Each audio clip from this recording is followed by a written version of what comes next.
Bienvenue à tous dans Urban Hype 10 pour meilleursoirée.com. C'est Ahmad, je suis ravi de vous retrouver pour une spéciale cinéma. Alors aujourd'hui, on a un invité d'honneur qui est un réalisateur exceptionnel. On va vous le présenter dans quelques instants, mais comme d'habitude, c'est la tradition ici. Je vais vous présenter mon équipe du jour. Vous les connaissez sans doute déjà. Et on va commencer avec la petite nouvelle qui nous a rejoint très très récemment. Elle va se présenter parce qu'on est galant aussi, hein. Comme d'habitude, c'est ce que je vois, en tout cas c'est ce que je remarque. Selma, donc coach en insertion professionnelle, speakerine en boxe et en MMA, et puis beaucoup de projets en Afrique aujourd'hui. Voilà. Ok, impeccable. Comment tu te sens pour ce soir pour parler de cinéma? J'ai adoré le film. Ouais. C'est tout ce que je vais dire. Attention, alors on va pas tout dévoiler pour l'instant, Voilà, on va exactement. continuer les présentations. Alors, à tes côtés, Chris, nous on fait partie des murs maintenant. Donc on est là. Il n'y l'ancien. a pas de problème. Non, franchement, ça fait plaisir encore une fois de se retrouver tous. À tes côtés, Bonjour, donc Mani Nordine, producteur, manager, agent, éditeur. Et je suis content d'être là. Oui, c'est toujours un plaisir que tu sois là, Mani. Et, c'est quoi ton actu en ce moment? Ouais, j'ai beaucoup d'actu. Là, en ce moment, je prépare la tournée de Econ. Je suis avec Black Eyed Peas, Bob Sinclair. On travaille sur un gros projet de cinéma aussi.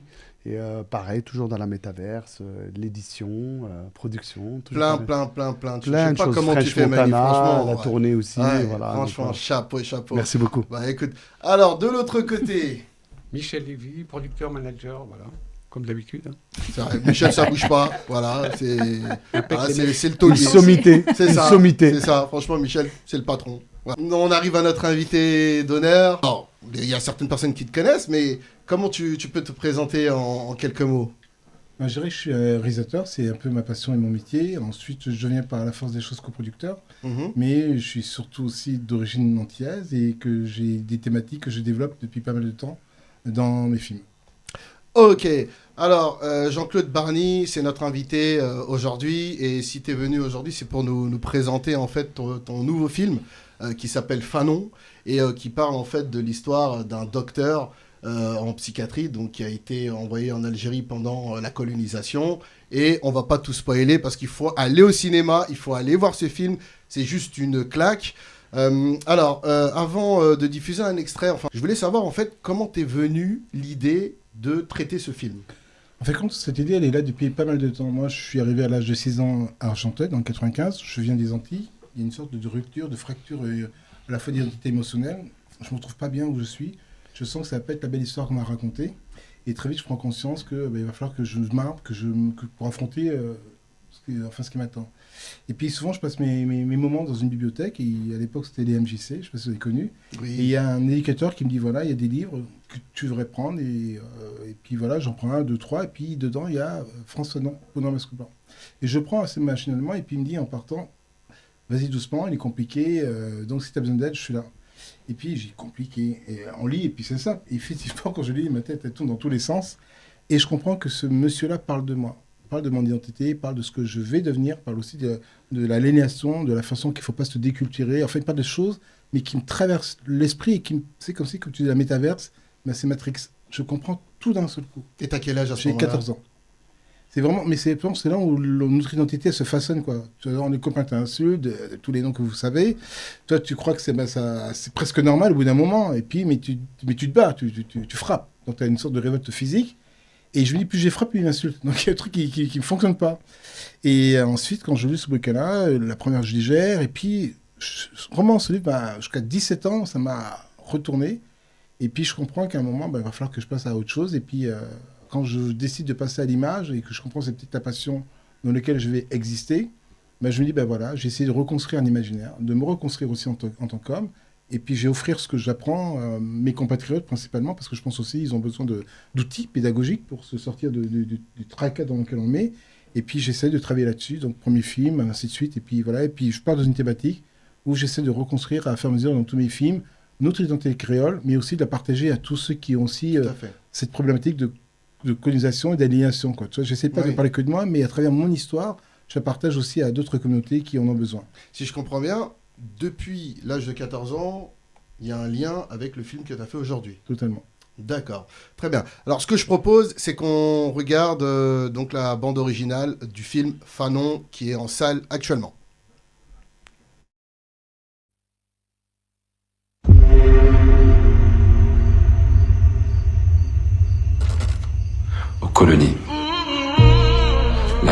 docteur du colonisé et le gendarme ou le soldat. Le monde colonisé est un monde coupé en deux. Vous ne les connaissez pas, ils sont dangereux. Vous croyez que vous allez changer la nature des Nord-Africains? Ce sont des hommes comme vous et moi. Ah mais comment vous voulez changer les choses, ici en Algérie? Ici comme ailleurs. Monsieur Fanon, je travaille avec vous. On dit que vous ouvrez des brèches dans une psychiatrie coloniale complètement dépassée. Vous allez apprendre à vivre avec eux et eux avec vous. Si vous défendez des Algériens, ils vont faire un dossier contre vous. A le droit de se défiler. Et enfin une chance que ça change ici.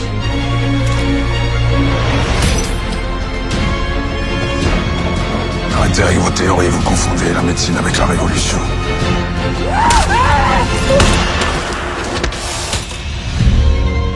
Chaque génération doit, dans une relative opacité, découvrir sa mission. La remplir ou la trahir. Moi, comme vous.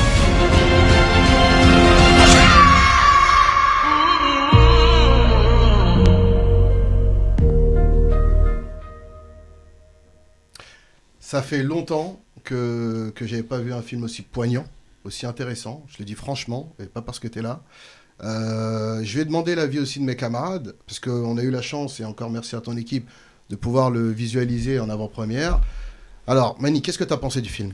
Je trouve qu'on a besoin de plus de films comme ça, parce qu'en fait, c'est un film qui parle pas que de la colonisation, il parle de beaucoup de choses. Il parle aussi... ce que j'ai beaucoup aimé dans le film, c'est justement ce poids d'un peuple qui veut bien sûr sortir de cette aliénation, mais pas que. Parce qu'en fait, ce docteur, il arrive à comprendre plein de choses, pas parce qu'il est venu aussi des Antilles, où il y a eu l'esclavage, etc. Il y a aussi... Et puis, c'est pas blanc et noir. Parce qu'on voit à un moment que le soldat aussi, ça le rend fou, donc il va aussi prendre un parti. Donc finalement, c'est pas les méchants contre les gentils, c'est beaucoup plus complexe que ça. Et je pense que la vie, c'est un peu ça. Salma, ton avis sur le film? Alors, mon avis sur le film. Au début, j'étais un petit peu sceptique par rapport justement à l'histoire et puis la controverse aussi sur l'indépendance de l'Algérie et autres. Mais en fait, ça m'a énormément bouleversée dans le sens... Alors, je l'ai vu en 2 fois, hein, parce que fallait que... Voilà, il y a beaucoup d'émotions dans ce film. Et moi, originaire de la Tunisie, donc je connais aussi l'accompagnement et l'histoire aussi qu'il y a eu avec l'Algérie puis l'Égypte, hein, qui ont soutenu énormément l'Algérie. Mais en fait, c'est un tout autre combat. C'est-à-dire qu'il est venu pour un combat précis, puis finalement, ça a été dérouté, ça a été complètement dans un autre combat. Encore une fois, j'aime le mot militantisme, parce qu'en fait, c'est ce qui s'est passé aussi, c'est qu'il l'a vécu, il s'est imprégné de ça, et puis bon, moi, je ne vais pas tout dévoiler, mais la chute... Voilà, un peu très triste. Intéressant. Chris, pourquoi il faut aller voir ce film au cinéma absolument? Déjà, c'est un film très très intéressant et on a besoin de mettre en valeur ces personnages-là, surtout vis-à-vis de la communauté aussi noire. Et moi, du coup, j'ai 2 questions. Voilà. Ce film-là, est-ce qu'il est destiné à des personnes initiées à Frantz Fanon ou peut-être à un public plus ouvert? Ce qui découle en ma 2e question. Quand on voit l'affiche, on dirait un biopic, mais ce qui m'a manqué, moi, c'est on n'explique pas le pourquoi du comment. On arrive directement avec la phase où il arrive en Algérie. Est-ce que c'était un choix? Pourquoi? Parce que pour moi, c'est comme si il en reste un peu en dessous de la pédale. Après, on prend la réponse de Jean-Claude. Ensuite, Michel réagira sur le film. Jean-Claude. Excuse-moi. Oui, vas-y, Jean. Non, effectivement, c'est pas un film qui est dirigé essentiellement sur la communauté. Je prends cet exemple de l'Algérie parce que je pense qu'elle reflète totalement tout ce que la colonisation peut représenter. C'est comme si tu faisais un focal sur une histoire, mais elle concerne tous les peuples qui ont été colonisés. Pour moi, l'Algérie, c'était vraiment la plus grande dans la complexité. C'est là où il y avait vraiment une horreur, mais sans nom. Et elle pouvait répondre à tous ceux qui, à un moment, ont tenté leur révolution. Eux l'ont réussi, pas d'autres. Et donc, c'est pour ça que je peux aller très loin dans cette histoire algérienne. D'autres, on l'a tenté, ils n'ont pas réussi. Donc, nous, les Antillais aussi, pareil. Ensuite, pour répondre à ta question, pourquoi j'ai voulu rentrer directement en Algérie? Je n'ai pas parlé de Lyon, je n'ai pas parlé de Fanon avant, post-avant. Parce que je suis d'abord un cinéaste, je ne suis pas un historien. C'est pour ça que quand on me pose des questions, je fais très attention quand je réponds, parce que je pense aujourd'hui, il faut d'abord interroger ceux qui savent. Moi, je suis un sachant, mais du cinéma. Je ne suis pas un sachant de l'histoire. Donc, ma spécialité, mes compétences, elles sont dans le cinéma. Et en ça, quand je décide de faire Fanon, je dis, il faut que j'entre dans quelque chose de très fort. Il ne faut pas que j'entre dans quelque chose de mou, de moyen, sinon les gens, ils perdent de la salle. Non, il faut rentrer dans quelque chose de puissant. Et je ne sais pas si vous avez tous vu les westerns, et quand on rentre dans les westerns, on rentre dans une ville, et puis on fait un carnage ou pas. Donc c'est un peu ça. Donc quand tu rentres dans Fanon, tu rentres avec un background, tu vas l'apprendre au fur et à mesure dans le film, il faut entrer très fort dans un film. C'est pour ça que l'histoire de l'entrée dans Blida, dans l'Algérie, pour moi c'était du pain béni, quoi. Ok. D'accord. Michel, ton avis sur le film? Frantz Fanon, d'abord, c'est quelqu'un qui connaissait très bien l'Algérie. Parce Toi qu'il aussi, avait- il je a fait crois. son service militaire à Béjaïa, en Kabylie. Absolument. Ensuite, à 20 ans après, il a fait la guerre, la Seconde Guerre mondiale. comme un Français, puisqu'il était français, pas comme les indigènes qu'il a côtoyés après. Et donc, Fanon, il a su tout de suite capter l'injustice que les Algériens subissaient au quotidien. Et donc, à la fin, il a même voulu être plus algérien que les Algériens. Tout à fait. Voilà. Il a vraiment tout fait. Bon, c'est un psychiatre, il a essayé avec des méthodes qui étaient à lui de transformer les asiles où il a travaillé à Blida. Ça a réussi avec les femmes, mais pas avec les hommes. Pourquoi ? Parce que c'était pas la même façon de travailler, il y avait un problème de langue aussi. Lui, il parlait ni l'arabe, ni le kabyle. Donc, et tout ça, il a su surmonter. Dommage qu'il soit mort si jeune, à 36 ans, d'une leucémie. Mais sinon, il était pour moi, il avait une fibre algérienne. Très bien. Alors, question pour toi, Jean-Claude. Les relations entre la France et l'Algérie sont parfois un peu tumultueuses et on l'a vu même ces derniers temps. Est-ce que tu n'as pas eu justement une crainte avec ce film, peut-être d'éveiller un peu un sentiment, un peu de ressenti par rapport à cette histoire un petit peu compliquée? En fin de compte, moi, depuis que je suis en âge de comprendre des choses, il y a toujours eu un différent pathologique avec l'Algérie. Je n'ai jamais entendu quelque chose de serein. Il y a toujours eu quelque chose. Alors parfois, ça se calme, ça remonte. Mais ce qui est très drôle, c'est qu'à chaque fois qu'il y a eu un ministre de l'Intérieur, c'est toujours... Alors, je pense à Pasqua, il y a toujours eu un problème avec l'Algérie. Ouais. Et je pense que les pieds noirs, je mets des guillemets, ils n'ont jamais accepté le fait de revenir de l'Algérie. Et je pense qu'à chaque fois qu'il y a dans le gouvernement, il y a un pied noir, c'est toujours une catastrophe parce qu'il remet sur le pot l'Algérie. D'accord. Ensuite, ce film-là, quand on l'a fait il y a à peu près 3 ans, il y avait certes une problématique qui était latente, mais c'était pas arrivé à ce paroxysme. Il n'y avait pas, je mets des guillemets, il n'y avait pas Rotaillot dans le coin, quoi. Donc Oui. du coup, c'était moins brûlant. Mais je pense que nous, on n'a pas changé notre ligne en sachant que, au contraire, je vais dire, moi, c'est du pain béni, entre guillemets, de savoir qu'on a un film qui peut contrecarrer parfois un dictat, une sorte de mentalité qu'on espèce de dire les Français pensent. Les Français vont en salle, ils peuvent voir et tout. Donc pour moi, c'est vachement intéressant ce film-là de dire, voilà, on est dans un pic. Et je pense sincèrement qu'aujourd'hui, alors ça n'engage que moi, je pense qu'aujourd'hui, on jette nos dernières forces dans quelque chose qui va se résoudre. Tu vois, c'est tellement arrivé à un niveau de frottement, dire, par la guerre, je ne vois pas qu'est-ce qu'on peut faire, quoi. Donc je pense que voilà, ils vont aller au bout de quelque chose, et puis ça va se redégonfler parce qu'il n'y a rien à faire en face, tu vois, ils ne peuvent rien faire en face, et qu'on va pouvoir inviter les historiens, inviter les gens sereins, et pouvoir commencer à parler, puis à se... Je ne sais pas le mot rabibocher, mais vous savez, c'est comme, moi j'ai toujours les pays frères. Les pays frères, c'est des pays frères, mutuellement, les gens vont traverser tout, puis il n'y a pas d'autre choix, quoi, de se fraterniser et de travailler ensemble. Donc je pense qu'à un moment, voilà, il va se passer peut-être le dernier pic, et puis ça va se calmer d'une façon définitive, parce qu'il n'y aura plus rien à faire de réchauffer, et puis on va peut-être repartir dans des histoires communes, et puis là, ils vont voir alors je mets ça entre guillemets encore, ils vont voir qu'en fait compte, on est beaucoup plus heureux, on peut travailler beaucoup plus ensemble, beaucoup plus s'enrichir, qu'à chaque fois de lancer les gens contre les autres. Tout à fait, moi je suis entièrement d'accord. Selma, est-ce que tu peux réagir justement sur cette question-là, à savoir, est-ce que c'est un film, quand on le regarde, qui potentiellement peut créer un ressenti à l'égard de la France? Alors, pour moi, oui, dans le sens où on a quand même la souffrance de ce peuple à travers ce film aussi. Hein. On est en train de le... Tu m'entends ? On est en train de... Oula, c'est bon ? C'est bon. Donc, on a ce ressenti-là où, à travers ce film, on ressent aussi les émotions parce qu'à travers son... Et puis, bravo pour le casting. Il est incroyable, le casting. Là, tout le monde est... Voilà, on a tous les sentiments, on a tous les... un super casting. Mais en effet, à travers les sentiments, à travers les visages, à travers les émotions... Bah ouais, je vais pas cacher, hein, ça m'a mise en colère. Parce que oui, on ressent aussi... alors nous, en Tunisie, on s'entend très très bien avec les Algériens, puisqu'il y a eu plus de 200 ans d'histoire. Oui. Il y a eu 130 ans quand même de colonisation et 8 ans de guerre. 8 ans de guerre. Donc en même temps, on ressent pourquoi aussi aujourd'hui il y a une telle force, il y a une telle rage, il y a un tel amour de son pays, parce qu'il y a eu beaucoup de massacres. Donc Bien oui, sûr. à travers ce film, je suis désolée, on ressent aussi Bien sûr. le mal-être. Mani, un mot? Je pense que j'aimais bien ce qu'il disait Jean-Claude par rapport à l'amertume des Français, par rapport à l'Algérie. Mais ça s'explique aussi par beaucoup de points. C'est pas qu'une histoire culturelle ou de race ou de colonisation, c'est aussi une histoire de ressources. Parce qu'aujourd'hui, on est dans une guerre de ressources. Si on regarde bien, entre moi qui suis marocain, d'origine, qui est franco-marocain, tu regardes le Maroc, tu regardes l'Algérie, tu regardes la Tunisie, c'est l'Algérie qui a le plus gros de ressources. C'est pour ça qu'ils ont beaucoup plus de mal à le lâcher. C'est une vraie perte économique. Et de toute façon, moi je dis, avant d'être une guerre d'humains, c'est d'abord toujours la guerre des ressources. D'ailleurs, si on regarde bien, tous les conflits mondiaux se passent où il y a du pétrole et du gaz naturel. Je suis entièrement d'accord. Chris, en quelques mots, par rapport au ressenti que ce film peut potentiellement provoquer? C'est tout à fait normal, parce qu'on a l'impression, comme il a dit Jean-Claude, il y a une espèce de non-dit qui est tout le temps latent entre la France et l'Algérie. Et quand on voit ces films-là, ça rajoute, en fait, c'est comme si on met de l'huile sur de l'eau bouillante. Voilà, quoi. Non, mais c'est... T'es pas d'accord, Jean-Claude? Si, mais je comprends tellement ce qu'il dit parce que j'ai eu les mêmes sentiments avec une série quand j'étais jeune. Gracine? Non. Si, Ouais, tu vois ce que j'ai dit? oui, voilà, exactement. Voilà. C'est exactement C'est pour ça. ça que j'écoutais madame et j'ai dit oui, c'est sûr que c'est... Ouais. Ça remue terriblement. Ouais. Ah oui. Tu veux réagir, Michel?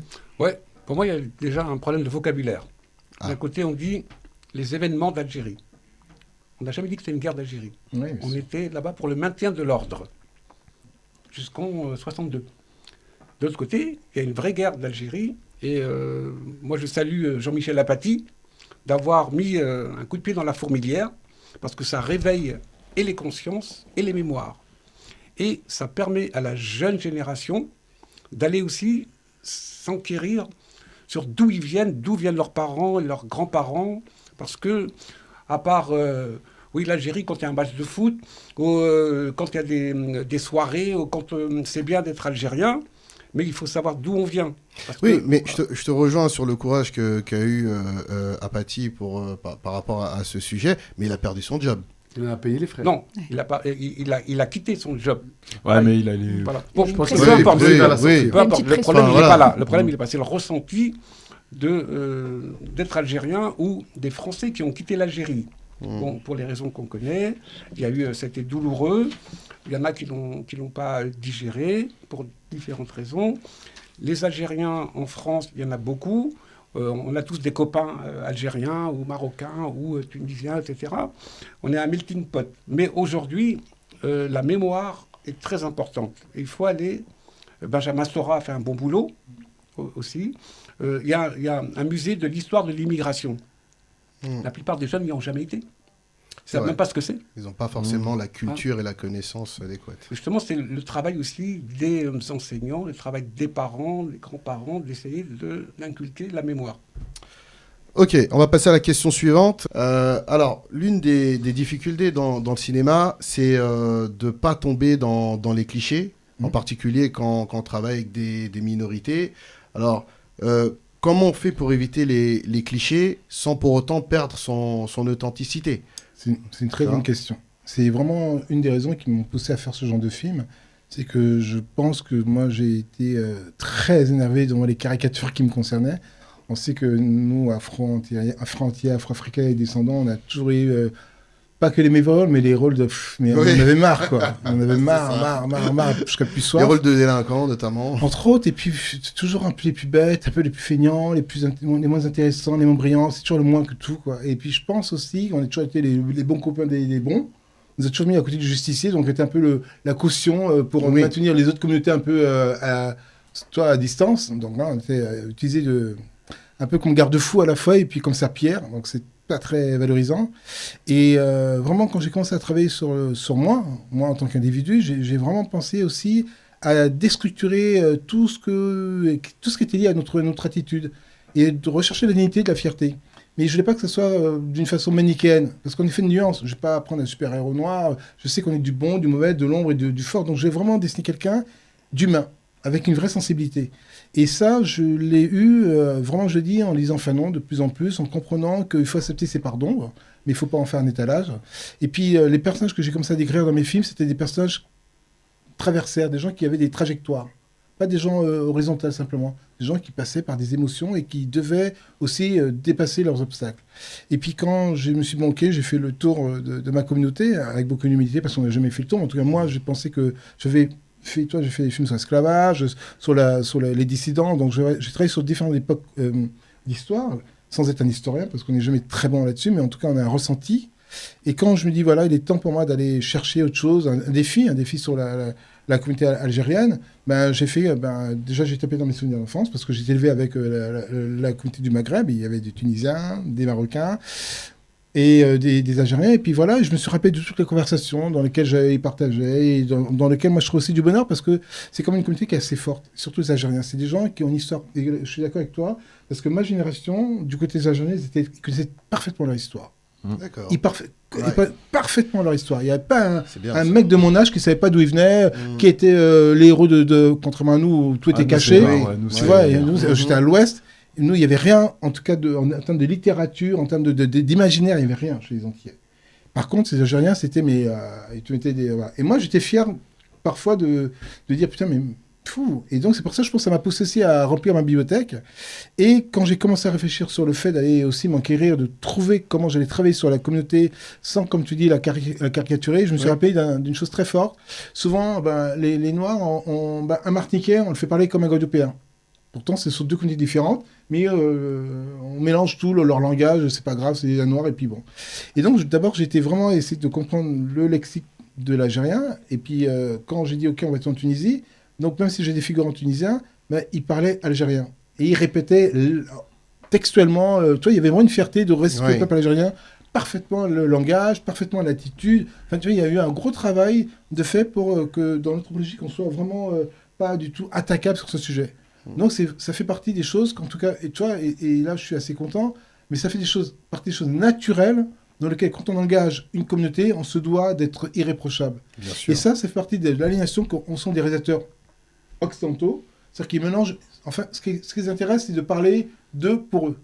Oui, parce que je pense qu'il y a quand même une forme d'ignorance aussi à la base de leur part, ou peut-être de la fainéantise de se renseigner. Alors, mes camarades, je voulais avoir votre avis. Quel est le cliché qui vous frappe le plus ou qui vous énerve le plus dans le cinéma ?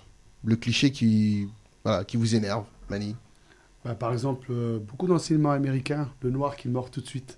Je pense classique celui-là. Ouais, il est classique. Il y a des Oscars, tu vois. Voilà, tout le temps. Ils en ont même fait de l'autocritique aux États-Unis, ils en ont même rigolé dans certains films. Mais je trouve ça bête, à chaque fois il part tout de suite, ou c'est le gangster, ou c'est le dealer. Tout ça, c'est dommage. Selma, le cliché qui te dérange ? On va dire le maghrébin qui va mettre une bombe. Ah ouais, il est pas mal celui-là. À chaque fois. Donc alors que si on regarde aussi la réalité, aujourd'hui il n'y a pas que le maghrébin. Hein, oui, ça n'a pas de couleur, donc voilà, ça c'est énervant un peu. Chris, le cliché qui te dérange ? Moi, ce qui me dérange, c'est beaucoup plus global. Ça va être le cliché que le noir est catalogué divertissement. Voilà, et moi, c'est pour ça que ma question, je poursuis sur cette question, c'est que moi, Fanon, je le vois plus comme un message pour la communauté noire, parce qu'il y a beaucoup qui connaissent juste Fanon, parce que c'était un peu le disciple de Césaire, mais on ne sait pas en fait ce qu'il est, sa grandeur en vérité. Et donc ça, je pense que des films comme ça répond à justement enlever à avoir cette déconstruction. Voilà, c'est très important. Et même moi, je pense sur une piste. Quand tu te seras reposé, fais un film sur Cheikh Anta Diop. Parce que ça c'est... Ouais, quand tu seras reposé, parce qu'on a besoin justement de se dire qu'il y a des Noirs et des humains qui sont capables d'être comme ça, d'avoir de tels actes de bravoure pour juste le bien de l'humanité, quoi. Exactement. Michel, le cliché qui te dérange ? Ce qu'on voit dans l'actualité, tous les jours, le petit jeune qui deal du shit, ou alors Daesh, quoi. Voilà. Et les Maghrébins, il y en a qui réussissent dans le cinéma. Bon, même s'ils doivent s'exporter aux États-Unis, comme le héros de La haine, Saïd Maoui. Il m'a dit, on m'a proposé que des rôles qui n'étaient pas valorisants. Je me suis exporté aux États-Unis, j'ai réussi. Et avant de le terminer, je voudrais conseiller quand même un très beau film qu'il ne faut jamais oublier, c'est La Bataille d'Alger. La Bataille d'Alger, c'est le vrai film sur l'histoire de la guerre d'Algérie. Voilà. Ok. Jean-Claude, le cliché qui te dérange ? Bah, moi, le cliché qui m'horripile, qui me dérange, c'est celui d'être toujours celui, ça rejoint parce que tu dis, celui qui doit te distraire. Ouais. L'homme noir distrayant. Ouais. Celui qui est inoffensif, celui qui est annulé, celui qui n'a pas de virilité, celui qui doit tout le temps rassurer le blanc. Francky Vincent. Oula RGPD, on donne pas les noms. Tu rigoles, mais t'as pas Non, tort mais du moi, tout. je vais hein. pas rire. Pourquoi il a été un des Français les plus aimés des Français? C'est une raison. Et il a été vilipendé lorsqu'il a eu récemment, il a été décoré. Oui. L'année dernière, Mhm. il y a eu une polémique. Absolument. Hein, pourquoi il a été décoré alors qu'il chante des voilà. Ben, non. Mais il y a quelque Voilà. chose quand même de catastrophique, c'est que Francky Vincent, qui est de chez moi, il a commencé par des musiques très soul, très puissantes. Absolument. Ouais. Il était inconnu, il marchait pas. Et dès qu'il est passé de l'autre côté, sa carrière a décollé. Donc c'est-à-dire qu'il y a des boulevards, malheureusement, qu'on nous prépare. Et on connaît tous les comédiens de ces 15 dernières années dans la comédie. C'est parce qu'à un moment, ils n'ont pas envie de souffrir, de manger des pierres. Ouais. Et qu'on leur tend simplement une seule direction, c'est la comédie. Et donc, on a eu 15 ans de films de comédie parce que c'était la seule ressource qu'on leur proposait, ou du moins on les acceptait. Quoi. Est-ce qu'on peut leur en Ouais. vouloir, non? C'est une question, en fait. C'est- Moi, je veux dire, là, ça. si on en parle sincèrement, dans la position où je suis, je me suis toujours demandé, parce que je les vois, c'est parfois des amis, et puis entre nous, on se regarde, et puis on... On sait, ouais. Toi, on est gêné. Tu vois, on sait, toi-même, on sait quoi, on sait. Il y a des messages. Ouais. Et malheureusement, Ouais. des fois, je regarde et je me dis, mais est-ce qu'ils sont conscients du mal qu'ils font et des fois, je sens que non. Je pense que clairement, ils pensent qu'ils font du bien et qu'en passant par la comédie, ils pensent qu'ils vont diminuer, entre guillemets, pas le racisme, en tout cas les préjugés. Stéréotype. Ouais. Les stéréotypes, toi, Alors ils le qu'ils vont pensent vraiment. créer Je veux dire, un autre, c'est vraiment un truc mental. Ils pensent C'est vraiment. inconscient, je pense. C'est Mm. inconscient. Mm. Mais aujourd'hui, si je peux vraiment aller au bout, Mhm. c'est que des films, il y a 15 ans, et si on prend un exemple, je ne sais pas si on peut donner, mais si je... Vas-y. Bien sûr, tu veux. Non, Bah, vas-y, si- vas-y, ouais. Oui, Vas-y, dis. Et si on va à la neige, Oui. tous ensemble en tant que noirs, c'est quelque chose qui m'avait beaucoup fait rire quand c'est sorti. Et moi, je regarde ça comme ça parce qu'il y avait justement une conscience qui était prévenue, mais sur la majorité de mes frères, il n'y avait pas cette conscience, donc ils allaient, ils rigolaient, ils ont demandé un 1, un 2, un 3. Et puis après, ces gens-là, ils ont mûri, et maintenant, ils ne veulent plus voir ça. Ceux qui rigolaient il y a 15 ans, aujourd'hui, ne veulent plus le voir. Donc je pense qu'il y a des choses dans nos vies, on ne rigole pas des mêmes choses qu'on a 15 ans, Bien sûr. quand on a 25 ans. Mais une question, c'est pas par rapport à l'évolution de la société aujourd'hui, c'est comme sur des plateaux télé, si, tout ce qui se passait. Je donne l'exemple de l'animatrice là où on l'insultait aussi de singe à travers une C'était photo. Pyramide. Comment ça Oui, où ça Lolita. prenait aussi, Mhm. voilà, en rigolant et qu'aujourd'hui il est hors de question. Est-ce qu'il n'y a pas aussi cet effet de société Ah, totalement. en tant que militant ou On en tant n'accepte que... plus. Non, non, On clairement. n'accepte plus parce Ouais, qu'à un moment donné ça suffit en fait. Oui, non, c'est Ouais. clair ce que tu dis, c'est qu'aujourd'hui, notre société, elle ne veut plus repasser par là où nous, notre génération, on est passé. Mais ce qui fait plus de mal, c'est que ceux qui ont participé à ça, je ne sais pas s'ils le savaient. Enfin, ce qui m'inquiète, c'est ceux qui ont joué le jeu, je ne sais pas s'ils étaient conscients du jeu qu'ils jouaient ou c'était parce qu'ils avaient besoin d'alimentaire, quoi. Ils étaient conscients, à mon avis, parce qu'en fait, ils disaient rien. Par exemple, comme tu parlais du film, la neige, ça. On t'aurait appelé Blanche-Neige. Et tout le monde ferme sa gueule. Oui, c'est ça. Aujourd'hui, en fait, c'est plus moi, j'ai possible. connu- Moi, j'ai connu ça. C'est plus possible aujourd'hui. Pourquoi? Parce que la société a évolué. Les gamins qui venaient de l'étranger, ils sont nés en France. Ils ont été à l'école. Ils ont des droits. Ils ont des droits. Ils sont ont insérés socialement. Non, socialement, ils font des études. Et il y en a même qui Le film, terminent c'est le Première Étoile, parce que je sais pas pourquoi Oui. on dit la neige. lycée. Ça s'appelle Première Étoile. Donc il y a des choses qu'on ne peut plus dire aujourd'hui. Absolument. Et c'est très bien. C'est comme les D'accord. sketchs C'est de très Michel bien. Leb, aujourd'hui, ça pourra C'est- plus passer. ouais. Alors on va Voilà, avancer les amis. Ouais, c'est- Alors, je vous rappelle que le film Fanon est actuellement disponible dans toutes les bonnes salles. Allez le regarder. On est toujours avec Jean-Claude Barny qui en est le réalisateur. Et on va passer à la rubrique coup de cœur. J'ai interrogé tous mes camarades pour connaître un petit peu leur film coup de cœur. Et on va faire un petit tour de table ensemble. Et vous allez nous expliquer en quelques mots pourquoi vous avez choisi ce film. Ah, ça c'est le mien. Alors, ça c'est le film que Michel a choisi. Oui. Est-ce que tu peux nous expliquer en quelques mots pourquoi ce film? Parce que pour moi, c'est l'histoire d'une maman juive, mais maman comme tous les Maghrébins ou tous les mamans de France, face à un problème qui naît pour son enfant, va tout essayer de défoncer pour changer le cours de l'histoire. C'est-à-dire, elle, son fils est né avec un pied beau et elle n'a jamais accepté. Elle a dit, mon fils, il sera comme tout le monde. Et elle lui a dit, mon fils, tu vas réussir, tu auras des enfants. Et elle a réussi. Grâce à une thérapie, Sylvie Vartan. Parce que le gamin, il ne pouvait pas marcher, donc il était soigné. Et il regardait Sylvie Vartan à la télé. Avant, il y avait des variétés, il y avait 3 chaînes. Et Sylvie Vartan était une invitée permanente, on va dire. Et donc, grâce à Sylvie Vartan, il a guéri. Et Roland Pérez, qui est le héros du film, qui est extrait de dont le bouquin a été adapté, est devenu l'avocat de Sylvie Vartan. Ok, Ouais. donc voilà, le but c'est pas de raconter le film, mais c'est juste synthétiser quand de même. dire en gros... Pour moi, c'est l'abnégation ouais, d'une mère de famille voilà. qui n'a pas voulu, face au destin de son fils, croire qu'il n'y avait rien à faire. Et pour moi, c'est très méritant. Très bien, film suivant s'il te plaît. Le loup de Wall Street, Selma, explique-nous. Ouais, c'est moi. C'est le bif.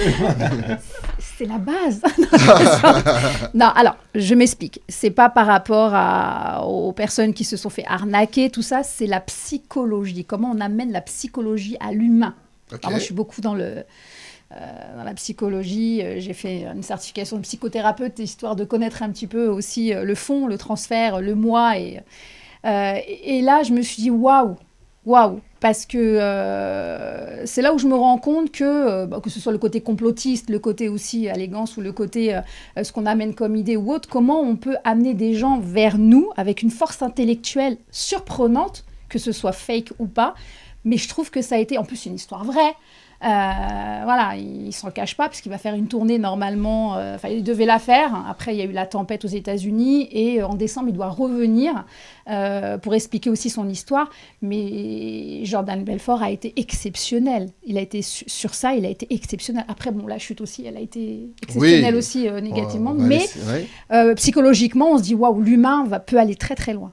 Ça, c'est clair. Film, tu voulais réagir sur ce film? J'ai une petite anecdote sur ce Oui, film. on t'écoute. Qui est très marrante, parce que tu parlais justement de la chute. Ce film-là a été financé par un Malaisien qui s'appelle Jolo, qui a détourné de l'argent du gouvernement de Malaisie. Leonardo DiCaprio était très au courant de ce scam. Et qu'est-ce qui s'est passé? Ils ont condamné ce fameux Jolo à une prison pour perpétuité ou pour beaucoup d'années, et il a été obligé de rembourser son cachet. Ah ouais, Je sais ça parce que j'ai je savais rencontré pas ce ça. fameux Jolo à Ouais. Las Vegas. D'accord. À l'époque, je m'occupais de Paris Hilton, j'étais son manager, et on avait fait une prestation pour son anniversaire qui nous avait payé grassement. Et on a su, quelques années après, qu'il avait été enfermé en prison, il avait détourné de l'argent. On se disait, mais pourquoi ce personnage dépense autant d'argent? On n'avait pas compris qu'il voulait de l'argent. Mais rassure-moi, ils vous ont pas demandé de rembourser le cachet. Ah bah non, nous non. Non mais lui, il a détourné de l'argent avec ce fameux Oui. Jolo. Oh, c'est jamais. Alors qu'il se dit écolo, Oui, bon, on après, connaît ça- un peu le travers d'Hollywood. Voilà. Photo suivante, s'il te plaît. Scientologue.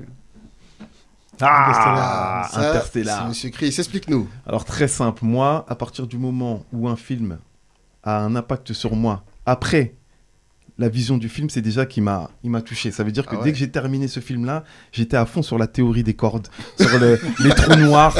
Donc je me suis dit, c'est peut-être plausible. Donc pour moi, c'est vraiment le fait que si ce film il a un impact comme ça sur moi, c'est que c'est, en tout cas, il m'a touché. Et ensuite, pour terminer, dans ce film-là, il y a tous les ingrédients. Il y a déjà casting magnifique. Il y a le sentiment le plus fort de la Terre, de l'univers pour moi, qui est l'amour.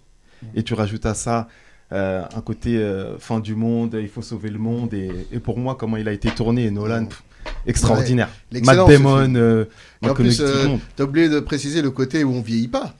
Oui, après, justement, la fin, elle est... oui, entre On va pas lui- tout dévoiler, oui. mais les gens doivent savoir que si t'arrives à aller à la vitesse de la lumière, Oui, après, c'est vrai que lui... le temps s'arrête et tu vieillis pas. Non, Il extraordinaire faut réussir comme à film. aller à la vitesse de la lumière. Extraordinaire. C'est notre Ouais, défi, ça. Ok, film suivant, je crois que c'est le dernier d'ailleurs. Ah, bah, Ah c'est non, le mien, pardon, on avait oublié Mani, excuse-moi. C'est le mien, celui-là. Oui, tout à fait, explique-nous. Alors moi, Mani. déjà, j'aime beaucoup ce que fait Romain Gavras. Je sais pas si Oui. j'ai la validation de ton confrère. Oui, oui. Et ce film-là, je sais pas si vous avez l'occasion de l'avoir vu. Oui, moi, j'ai C'est vu. quelque chose Oui, je d'extraordinaire. l'ai Il est en même temps très violent et très poétique. J'adore la bande originale, mais aussi dans la musique. Je trouve ce film extraordinaire. Et j'adore les contrastes entre les histoires. Moi, j'adore quand un film est un peu complexe Et c'est un film que j'ai vu 2 fois au cinéma. Pour que moi, je me déplacer 2 fois au cinéma, c'est vraiment que... C'est qui t'a plu le film, hein, oui. Puis le terroriste dans le film, tu as vu, il y a J'ai toujours vu, dans oui. les cités, il y a toujours un blanc qui essaye d'être plus musulman que les C'est musulmans. ça, oui. Et c'est souvent eux qui en rajoutent par Et- complexe et qui vont faire des... Mais je trouve ce film incroyable. Ouais. Je trouve qu'il n'a pas été autant primé qu'il aurait pu être. D'accord, bah écoute, c'est ton avis. Est-ce qu'on peut avoir les derniers films?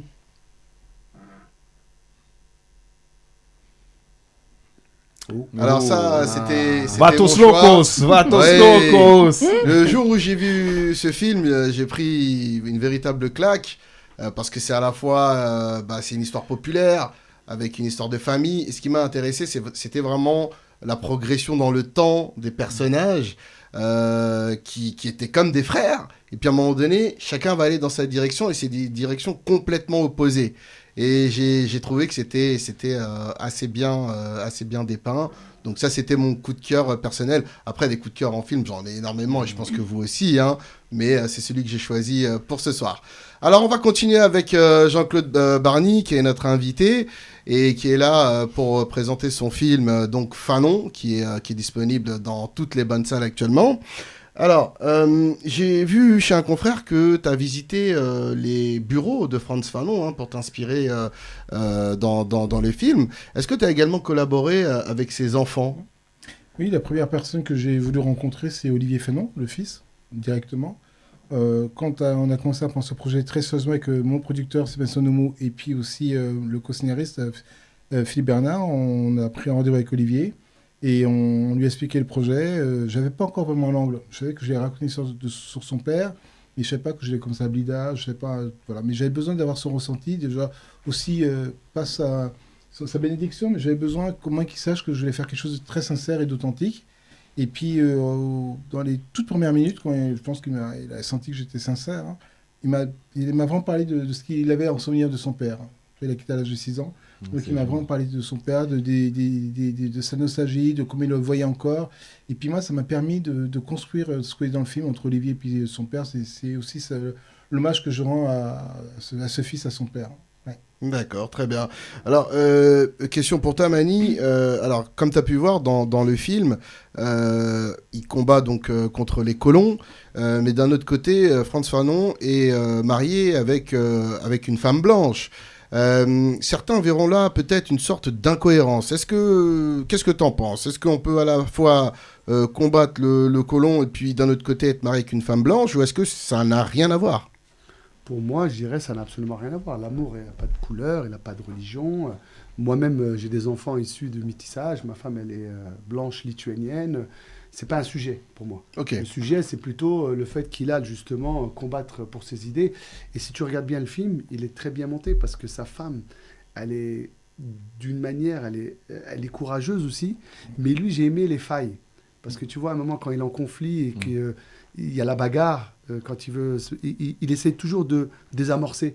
Ouais. Tu ne l'as pas décrit comme un héros. Tu aurais pu faire l'héros parfait qui a peur de rien. Lui, il était quand même un père de famille et surtout un mari. Et sa femme, c'était la voix de la sagesse. À un moment donné, quand elle se fait braquer... Voilà, tu as vu, il désamorce. Voilà, il cherche alors qu'il aurait pu faire justement le super-héros. Ouais. Et je pense que c'est ça qui rend ton film encore plus intéressant. C'est que c'est là où nous, on s'identifie. Parce qu'on se dit, c'est encore plus vrai que vrai. À un moment, elle le pousse quand même aussi. À un moment, elle le pousse. À un moment. Non, je pense qu'elle est plus dans la sagesse. Non, mais je vois de quel moment. Oui, à un moment. Elle lui dit de ne pas abandonner, mais oui, c'est voilà. pas pour ses idées, mais de ne pas chercher la confrontation physique. Voilà. Non, je suis d'accord. Après, si je peux rebondir rapidement, parce que ça, c'est une question que tu as posée à Mani, elle est super intéressante, elle est très clivante. Je l'ai eu. C'est pas l'avis de tout le monde. Hein. Vraiment, et en tout cas, du point de vue de la communauté noire, il y en a qui disent pour le modèle, pour l'image que ça renvoie, tu n'es que cohérent si tu es avec une femme noire. C'est ça. Voilà. C'est pour ça que je pose la question. Donc, ça s'entend. Moi, ça s'entend, mais c'est vrai que c'est un vrai. Je sais pas ce que tu en penses. Jean-Claude, ton avis? Non, mais c'est très. Mani l'a très bien dit, c'est aussi une part de notre annihilation. Nous ne sommes pas différents de ceux qui sont aliénés. Nous aussi, on a nos problématiques. Et c'est vraiment une vraie problématique. Tu ne peux pas choisir quelqu'un par sa couleur. Ça n'a pas de sens. Tu choisis quelqu'un par rapport à ses idéaux, d'où il vient et ce qu'il t'apporte. Et que tous ceux qui parfois sont entre guillemets dans le Black Love, c'est qu'ils n'ont pas vraiment le sens du combat et de l'objectif. Ils ont simplement une image d'eux et ils veulent la confronter à l'autre. C'est l'image. Mais Jean-Claude, excuse-moi de te couper, mais ce que tu dis, Mais C'est très rare. Hein. oui, mais C'est vrai qu'on franchement, on a ce discours-là, c'est très parce très rare. qu'ils sont beaucoup malheureusement à ne pas faire le travail qu'on fait. Enfin, je suppose, hein, et que nous, je pense qu'on a été vampirisés par des gens qui nous ont pris beaucoup en otage et qui parfois ont vendu une sauce que moi je ne comprenais pas. Et c'est vrai que c'est aussi malheureusement, et tu as dit économique. C'est aussi un circuit économique. Bien sûr. C'est un circuit économique d'être plus noir que noir, parce que malheureusement, tu défends des choses qui sont presque schématiques, il n'y a pas de réflexion derrière. Bah, si tu regardes aux États-Unis, le black market, même dans le cinéma, c'est la niche la plus fructueuse au monde. Ça Black s'entend dans Panther, l'économie, mais voilà. ça ne s'entend pas dans les relations Oui, humaines. absolument. Du côté économique, oui, il y a un Barack Obama avec Et Michelle heureusement que Obama. dans le circuit C'est le économique, modèle parfait. on se réveille, parce que c'était là où on était néant. Voilà. Je pense que c'est là où il fallait vraiment, et c'est la preuve que vous êtes. Et là, on ne parle pas de couleur, on parle d'organisation. On parle des gens qui s'organisent pour justement exister loin d'un système. Et juste pour revenir un tout petit peu, et je suis d'accord avec toi, parce que c'est vrai que je pense qu'il y a beaucoup de gens qui vont voir Fanon, parce qu'on l'a toujours vu seul, avec ce côté iconique et tout, mais ils ne savaient pas qui avait à côté. Ils vont découvrir qu'il a un enfant, qu'il a une femme blanche, et là, ça détruit, comme dit le mythe.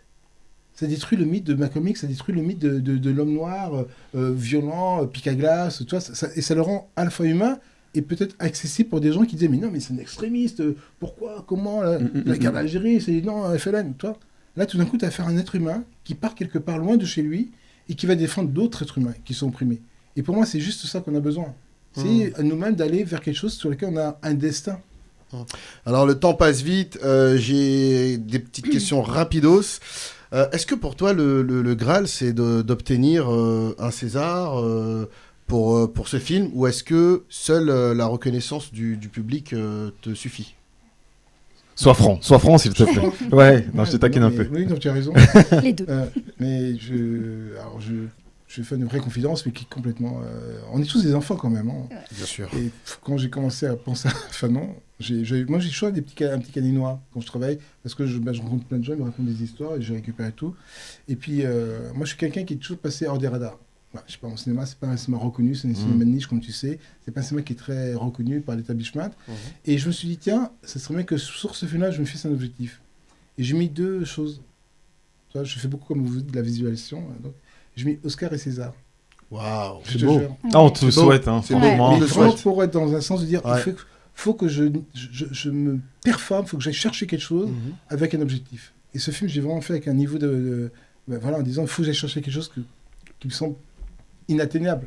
C'est Wish it, tout le mal qu'on dream te it, souhaite. make it, comme Ouais. les Américains. Ouais. D'abord, Je pense qu'il n'y a pas de raison. visualiser. Et puis à un moment, il faut voir aussi ce qu'on fait. Hein.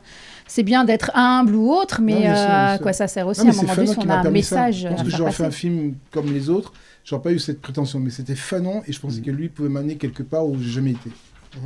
Est-ce qu'on peut dire que tu es un réalisateur militant ? Oui, totalement, ça je l'assume. J'assume, c'est les conséquences. Ça me rend heureux. Hein. Je suis pas du tout quelqu'un qui regrette le parcours que j'ai eu, mais je pense que je pouvais pas faire. Enfin, je peux pas me trahir. Mes films sont des films engagés. Je fais des films qui me donnent beaucoup de bonheur. Je travaille avec des gens formidables. Vous savez, je prends plaisir dans ce que je fais, quoi. Et puis, mon militantisme m'a permis de vivre de ma passion. Je pense que si j'aurais fait des comédies, j'aurais pas été bon. J'aurais pas été un mec doué. Je suis doué parce que. Est-ce qu'il existe des lobbies dans le cinéma ? Ouais, bien sûr. Je pense que c'est le métier le plus discriminant. Le métier du cinéma, c'est le métier le plus discriminant, le plus, je ne vais pas dire raciste parce que c'est un raccourci, mais c'est l'endroit le plus hiérarchisé, c'est le métier le plus clivant, c'est le métier le plus excluant. Et puis vous le savez, quand on parle du Maghreb, du Nord, on ne les voit pas pour des bonnes raisons. Enfin, pour des mauvaises raisons, mais on sait que ce n'est pas du tout le fait qu'il n'y a pas de projet. C'est le fait clairement qu'on ne sait pas du tout comment leur parler, comment les mettre en scène. C'est-à-dire, tu as appelé le mot feignant. Et c'est ça, en fait, dans ce métier-là, il y a beaucoup de feignants. Il y a beaucoup de gens qui ne travaillent pas et qui juste disent « Ah, j'ai un projet, tiens, je vais te le pitcher. Ah, bah super, tiens, le million est là, va chez les Gaumont. Ah, pitch-moi, c'est OK. Qu'est-ce que tu vas prendre? Ah, il y a un qui est disponible. Ah, je le prends. Tes crédits de dialogue, ça n'a pas de sens. Puis après, on met de la pub, on met des cartons, on met des salles. Et puis, le film, il fait du succès parce que c'est tellement vampirique. Que on va au cinéma pour se détendre. Et puis après, des fois, il y a des petits films très précieux, très beaux, très, très pointus, et qui sont des vrais artisans, et puis qui existent dans le cinéma d'auteur. Puis pour moi, alors j'ai beaucoup de respect pour le cinéma hollywoodien, parce qu'on pourra reprocher ce que tu veux, Mais moi, le cinéma, j'ai appris des années 80, les grands films, comme les films comme alors, je veux dire, Les Trois Jours du Condor, enfin voilà, il y a beaucoup de films politiques qui ont été faits pendant même Les Parrains, mais qui sont des films extrêmement brillants, qui sont des films où les Français, jamais, à part les billets, tout ça, mais c'est très compliqué de faire des films de major en France que les Américains font extrêmement bien. Il n'y a pas la même exigence. Oui. Alors, une dernière question. Malheureusement, le temps passe trop vite. Alors, on va tous réagir rapidement. Alors, en 2019, à Bordeaux, Juppé était maire. Et donc, il était question de rebaptiser une rue au nom de Frantz Fanon. Simplement, il y a énormément de citoyens qui ont refusé. Et même la fille de Frantz Fanon a refusé en disant que c'était une ville d'esclavagistes et qu'il n'était pas question qu'il y ait le nom de son père dans une rue. Alors j'aimerais bien connaître votre position. Est-ce que néanmoins on aurait dû lui rendre hommage dans une ville, même si c'était une ville esclavagiste? Mani. Pour moi, la plus belle des revanches, c'est de donner justement ce nom à cette rue, quoi qu'il arrive. Je te rejoins. Parce qu'elle va traverser des générations. Je te rejoins. Elle va travailler des années. Et moi-même, je ne savais pas qui c'était Fanon. Sincèrement, avant de voir vu le film, grâce à toi, j'ai vu un film et aujourd'hui, je sais qui c'est. Si tu peux changer comme ça 2-3 destins, c'est extraordinaire. C'est vrai. Donc cette rue-là, un jour, il y aura un petit garçon avec son papa, il va dire « Papa, c'est qui Fanon ?» Et le papa, il faudra qu'il réponde. Ouais, et en plus, moi, ce qui m'a frappé... c'est pas, il y a Google. Moi, ce qui m'a frappé, c'est que du coup, la fille, elle était en accord avec l'extrême droite. Mais pas pour les mêmes raisons, mais c'était un peu dommage. Qu'est-ce que t'en penses, Selma? Non, moi, je suis totalement d'accord. C'est qu'à un moment donné, il y a l'histoire, il y a l'humanisme, il y a l'humain aussi derrière. Et je pense qu'à travers une rue, de mettre le nom d'une personne qui s'est battue corps et âme, je trouve que c'est hyper avantageux et c'est hyper glorieux. Enfin, ils auraient dû baptiser la rue. Mais complètement. Chris? Franchement, je vais essayer de répondre très rapidement, mais c'est compliqué parce que non, mais c'est des sujets qui sont super compliqués parce que justement, on évolue nous dans cette. Moi personnellement, j'ai 40 ans aujourd'hui. 41. Oh, tu les fais pas aujourd'hui? Ouais, enfin non pas aujourd'hui, mais je veux dire en ce moment. Ouais. Mais justement, on évolue dans cette espèce de schizophrénie. C'est nos bourreaux en fait. Ouais. Mais en même temps, c'est quand même un beau message d'espoir. Donc c'est dur de dire oui, mais en plus c'est la fille qui dit non parce que c'était des esclavagismes. C'est la vérité. Mais comment maintenant on règle ce problème-là? Et c'est pour ça qu'il faut des gens comme toi qui fassent des films de Fanon ou d'autres. Voilà, pour qu'on puisse connaître l'histoire. Et après, on se tempère et voilà quoi. Michel, après, dernière réaction de Jean-Claude et on aura terminé. Bon, il n'y avait pas que la fille de Fanon qui était contre. Donc déjà, il y avait pas mal de gens qui étaient contre. Donc moi, si je ne suis pas bienvenu, j'y vais pas. Et puis il y a 36 000 communes en France. Hein. Oui, on peut voir ça comme ça. Alors, c'est mon opinion. Oui, bon, on la respecte. Alors, pour finir, qu'est-ce que tu en penses, Jean-Claude? Non, je pense qu'il faut marquer, faut marquer l'histoire, et puis c'est une façon aussi de rendre hommage à quelqu'un. Moi, je dirais que vraiment, je comprends tous. Hein, c'est pas compliqué, mais c'est aussi, faut se projeter. Faut se projeter vers demain. Et puis, il y a une chose qui est importante, c'est que Fanon, c'est d'abord un humaniste. Et le fait de ne pas le montrer, on va toujours regarder le côté négatif de lui. Le fait de ne pas le faire exister, on toujours des gens, on ne l'a pas fait parce que c'était un petit salopard. Et ça va rester. Et en le mettant, la discussion s'opère, l'échange s'opère. Donc il faut faire exister les gens. Et puis après, il y a débat. Mais d'abord, il faut positionner. Après, dernière chose, t'es plutôt pour. Oui, je suis vraiment pour. Pourquoi il faut aller voir Fanon? Alors, pour plusieurs raisons. Déjà, je pense que c'est très sincèrement un joli film. Vraiment, je le dis, c'est un film de cinéma. Souvent, les gens, quand on parle de personnages forts, et heureusement, on a eu des films comme Malcolm X, comme Martin Luther King, qui ont dégonflé le côté documentaire des personnages héroïques. On est vraiment dans ce genre de film un peu épique. Donc, c'est d'abord un film très épique, c'est un film très écrit. C'est un film sur lequel il y a eu un beau travail de cinéma, de casting, de décor, de costumes. Il y a eu, on essaie de ramener aussi de la culture, ma culture créole. J'essaie de rentrer aussi un peu dedans avec beaucoup de subtilité. Donc c'est vraiment un beau projet cinématographique, Fanon. Ensuite, je pense que c'est un personnage qui n'est pas méconnu, mais parce que là, en ce moment, on a fait plusieurs salles. Elles ont toutes été complètes. C'est un personnage qui est très connu, mais seulement, on ne sait pas tout ce qu'il a été. C'est ça, on connaît Fanon, mais on ne sait pas qui c'est réellement. Donc, Les du coup, gymnases, les rues. absolument. c'est ça. Donc, du coup, je pense qu'on va mieux comprendre qui est ce personnage dans une partie de sa spoiler, parce que c'est tellement énorme. Donc, il y a un petit focus sur lui, donc c'est pour la deuxième chose. Et ensuite, je pense que ça va révéler un acteur incroyable. Et ça, c'est vraiment une chose que moi j'attendais. Alexandre Bouillet. Ouais, moi c'est une chose que j'attends depuis très longtemps. Vous, la musique, vous avez ouvert des voix avec des centaines de personnes qui ont été pour nous des moteurs, enfin des leaders. Et je pense qu'en France, il manquait un leader un peu à la Denzel Washington. Ok. On était Absolument. beaucoup dans des films de comédie, des fois on était Je sais que toujours. Et je pense qu'il manquait un acteur dramatique en France. Et je pense que cet acteur dramatique va changer la donne. Parce que vous savez, les scénaristes, les réalisateurs, les producteurs, quand ils n'ont pas d'acteur bankable, ils vont chercher toujours le plus accessible. Et lui, il va permettre de débloquer des compteurs, il va permettre à des gens d'avoir d'autres idées, d'aller vers des films dramatiques. Et lui, si je pense vraiment, je donne ma main à couper, ça va être dans les 10 prochaines années ce qu'a été Omar Sy quand il est arrivé dans la comédie. Il sort du stand-up Omar Sy. Oui. Donc voilà, donc il a un parcours de stand-upper, donc il ne peut pas faire autre chose au début par la comédie. Alexandre Bouillet, il sort des cours de comédie. Donc il a une technicité incroyable, c'est-à-dire il n'est pas arrivé à faire ça comme ça, c'est pas moi qui l'ai dirigé au sens propre, c'est quelqu'un qui arrive avec un gros background de technicien, Ça se sent. On a d'art dramatique. ressenti Je lui ai à dit, l'écran. quand on a oui. eu la conversation Oui, téléphonique, je lui ai dit, tout mais à fait. c'est qui Ah. cet acteur? Ah non, mais c'est vraiment Mais du il est régal. ex- Et face à Olivier Gourmet, à Stanislas Smera, qui sont vraiment des Ross, des Déborah François, il était, mais je vous assure, il était royal. Quand on le voyait jouer, tout le monde disait, mais.